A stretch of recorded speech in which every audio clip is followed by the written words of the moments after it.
Can you give us a break? Breaking this record, breaking that record. The only one to ever do this in the WNBA. The only one to do that in the WNBA. I mean, come on. Give us a break. Now, here we are. Caitlin Clark, the only WNBA player ever to be on a global... That is the sound of the glass ceiling. Not just shattering, but being completely pulverized by the digital age of sports marketing. For years, the conversation around women's basketball has been dominated by the same tired debates about ratings, revenue splits, and television deals. But today, the metric for absolute superstardom has shifted. It is no longer just about who is wearing your jersey in the arena, it is about who is representing the billion-dollar gaming industry on a global scale. We are looking at a paradigm shift in real time. For the first time in the history of the franchise, a WNBA player is not being relegated to a regional alternate cover, or a specialty edition that you have to special order from a boutique retailer. She is the face of the premium top-tier global product, the NBA 2K Deluxe Edition. This is the undisputed prime real estate of basketball culture, and they just handed the keys to the rookie. 2K cover. Yeah, we've had the Angel Reeses of the past, and the Asia Wilsons, and Sabrina, and Diana Tur. That was the WNBA edition. That was the edition that nobody wanted. To truly understand the gravity of this move, you have to look at the history of how the 2K franchise has handled the WNBA up until this exact moment. When they first introduced the WNBA edition a few years back, it was celebrated as a milestone, and in many ways it was. You had legends like Diana Taurasi, Sue Bird, and eventually current stars like Sabrina Ionescu gracing the box. But let us be completely honest about what that edition actually represented in the broader gaming ecosystem. It was a variant. It was an alternative cover designed for a specific niche demographic.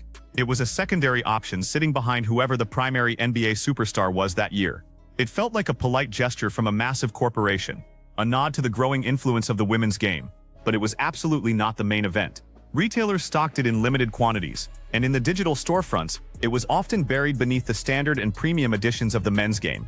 It was an addition, not the foundation. But what we are seeing right now is the complete dismantling of that tiered system. The Deluxe Edition is not a polite gesture. It is the core financial engine of the 2K release cycle. Really a fan? I need your support. If you're one of those, then maybe you'll get the WNBA edition. Maybe you'll dip into that bag. But Caitlin Clark's on the Deluxe Edition. That means if you want the Deluxe Edition and all of the perks that come with it, you're getting the game with Caitlin Clark on the cover.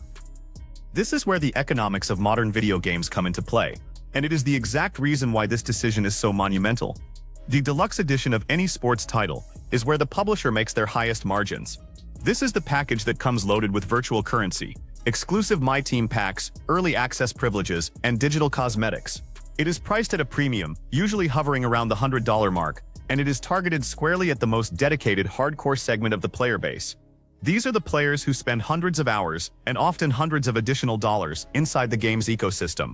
By putting a player on this specific cover, Take-Two Interactive is not just making a cultural statement, they are making a massive financial calculation. They are betting their most lucrative product tier on her ability to drive pre-orders and premium sales. They are looking at the engagement numbers, the merchandise sales, and the sheer volume of digital traffic she commands, and they are essentially saying that she is a stronger commercial anchor for their premium product than dozens of established NBA veterans. This isn't about representation anymore. It is about cold, hard conversion rates. Caitlin Clark on the cover, absolutely loved. This should have happened year one. This should have happened year two. But you know what? They're not just going to throw her on the WNBA edition like Angel Reese and Asia Wilson. She's not going to get a participation trophy like those. That right there is the uncomfortable truth that is going to ruffle a lot of feathers across the league. But it is impossible to ignore. The concept of the participation trophy has plagued the way corporations have marketed women's sports for decades. There has always been this underlying sense of obligation, a feeling that brands were checking a demographic box rather than capitalizing on genuine, organic demand. We saw it with the previous iterations of the WNBA covers. They were historic, yes, but they were also safe. They were compartmentalized. But this maneuver skips the line entirely. You do not get the Deluxe Edition cover as a favor. You do not get the global premium marketing budget because a PR department decided it was the right thing to do for optics. You get it because you are the undisputed center of the basketball universe right now. The market dictates the cover, and the market has spoken with a volume we have never seen before. The traditional timeline dictates that you pay your dues, you build your resume over 5 or 6 years, you win a couple of MVP awards, and then maybe you get into the conversation for a premium global cover. She completely bypassed the waiting room. Now, last year, you had the WNBA edition with Angel Reese, the WNBA edition with Angel, and this year, we have Caitlin Clark. Folks, this is the biggest upgrade since we ditched Blackberries for iPhones. The technology analogy here is actually incredibly fitting, because we are talking about a total systemic upgrade in how an entire sport is packaged and sold to the masses. Think about the cultural footprint of the NBA 2K franchise. For an entire generation of basketball fans, this game is their primary point of contact with the sport. It is how they learn the rosters, it is how they understand the salary cap, and it is how they determine who matters in the hierarchy of the league. The cover athlete is the ambassador to millions of casual fans who might never buy a league pass or attend a game in person. By elevating a WNBA star to this specific pedestal, the publisher is actively rewriting the cultural algorithm. They are signaling to a massive global audience that the women's game is no longer an auxiliary feature to be toggled on or off in the main menu. It is the headline. This level of visibility does not just upgrade her brand, it forces a complete recalibration of how the gaming community interacts with women's basketball. The ripple effects of this single marketing decision will be felt across television networks, sneaker brands, and endorsement deals for the next decade. Deluxe Edition, the only one who's going to be seen globally. So if you're in Europe and you want a Deluxe Edition, you gotta get 2K. Gotta get the CC cover. If you're in Australia and you want the Deluxe... This is where the sheer scale of the situation comes into full focus. We are talking about true, unfiltered international distribution. The regional WNBA covers of the past were largely a North American phenomenon. If you walked into a gaming retailer in London, or fired up the PlayStation Network in Sydney or Tokyo, you were seeing the standard NBA superstar front and center. The alternate covers simply did not have the global supply chain behind them. But the Deluxe Edition is a universal asset. It is the flagship product pushed to every single digital storefront on the planet simultaneously. That means a teenager logging on in Paris or a streamer booting up in Melbourne is going to be greeted by the exact same visual. There is no alternative option. There is no regional variant to hide behind. This forces international audiences, many of whom may have zero prior exposure to the WNBA, to immediately recognize her as a peer to the biggest names in the men's league. It is forced global integration, and it completely shatters the regional ceiling that has historically limited the international marketability of female basketball players. The exposure matrix here is almost impossible to quantify, but it guarantees that her digital likeness will be in millions of homes that the traditional WNBA broadcasting rights simply cannot reach. Season. Caitlin Clark continues adding to her rapidly growing list of career accomplishments. The Indiana Fever superstar was officially unveiled Wednesday as the cover athlete for the Deluxe Edition of NBA 2K27, becoming the latest WNBA player to receive one of basketball's most recognizable honors. The announcement comes in the middle of another standout. What makes this announcement even more unprecedented is the sheer velocity of the timeline. Traditionally, the NBA 2K cover reveal is a meticulously orchestrated off-season event. It is designed to bridge the gap between the NBA Finals and the start of training camp, dominating the slow news cycles of late summer. The athletes chosen are usually coming off a championship run, an MVP campaign, or at the very least multiple years of established dominance that have thoroughly cemented their legacy in the minds of the consumer. To drop this news directly in the middle of her active season, while she is still navigating the grueling schedule of her rookie campaign, proves that the normal rules of engagement simply do not apply here. The publisher could not afford to wait until the off-season. The momentum surrounding her name is too valuable, the cultural cachet is too high, and the potential for immediate pre-order conversion is too massive to delay. They recognized that they are riding a wave of unprecedented mainstream attention, and they accelerated their entire marketing rollout to capitalize on it. It is a testament to the fact that her influence has entirely detached from traditional sports media cycles. She doesn't just dominate the news, she dictates when the news happens. Speaking with Bleacher Report after the announcement, Clark admitted receiving the cover honor was something she never imagined as a child. Quote, "It's pretty cool and pretty surreal," Clark said. "As a kid growing up, you're always watching to see who's going to be on the next cover of 2K. She also emphasized what the recognition means for women's basketball. There is a profound psychological shift happening here for the next generation of athletes and gamers. For the last 2 decades, young kids playing this game have been conditioned to see a very specific archetype on the cover. The cover was the ultimate validation of male athletic supremacy in the digital space. You grew up wanting to be Kobe or LeBron or Jordan because that was the face staring back at you while the game installed. To suddenly inject a female athlete into that exact same aspirational real estate changes the entire developmental psychology of the young fanbase. It normalizes female superstardom in a space that has been historically heavily gatekept by male gaming culture. when she talks about where the women's game is at. She isn't just talking about television viewership or arena attendance. She is talking about cultural permanence. A video game cover might seem like a trivial piece of marketing to some, but in the digital era, it is the equivalent of a monument. It is permanent, highly visible proof that you have conquered the zeitgeist.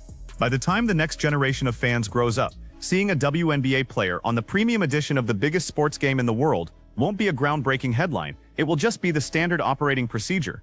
That is what actual cultural progress looks like.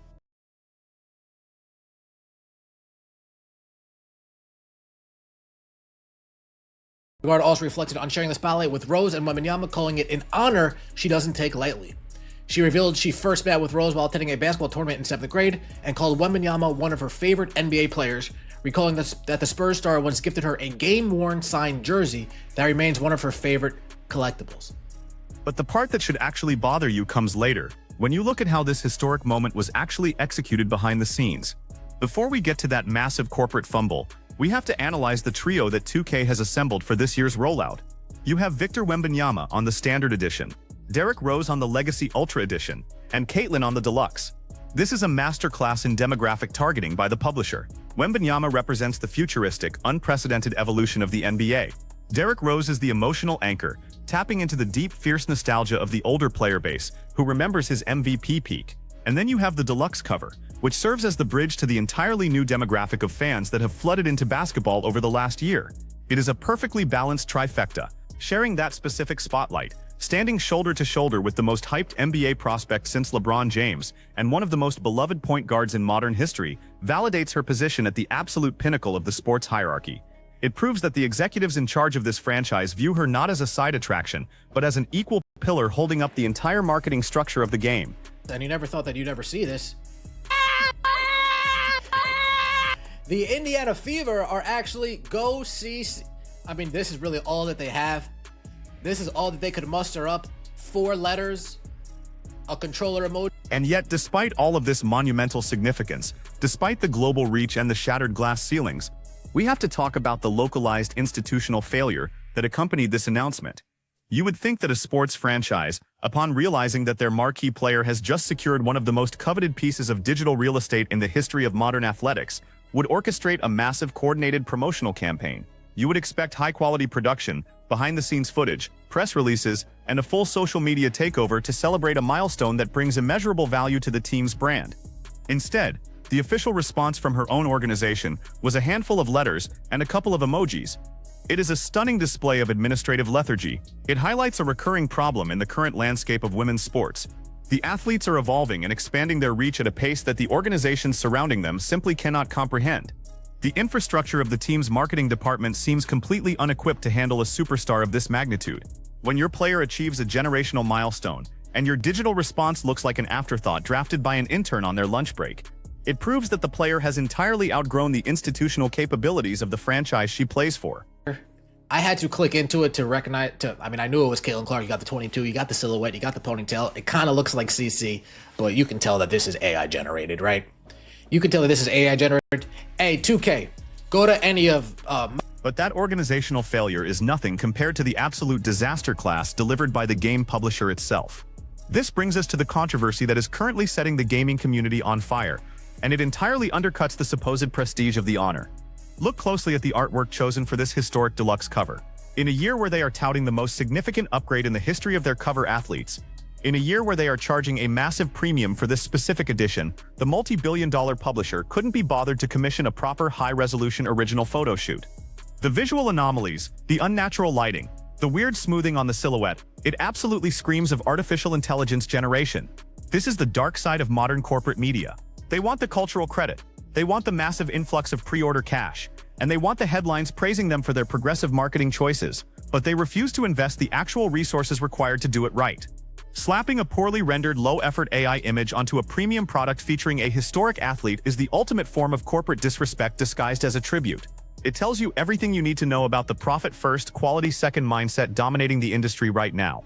They know the fans will buy it anyway, so they cut the most basic corners. The history is real, the impact is massive, but the execution is a hollow, artificially generated cash grab. The question you have to ask yourself now is simple. Are we going to keep handing over $100 for premium editions that can't even guarantee human effort on the box art? Or is the gaming community finally going to demand better? Let me know where you draw the line down in the comments. Hit that subscribe button, and I will catch you in the next one.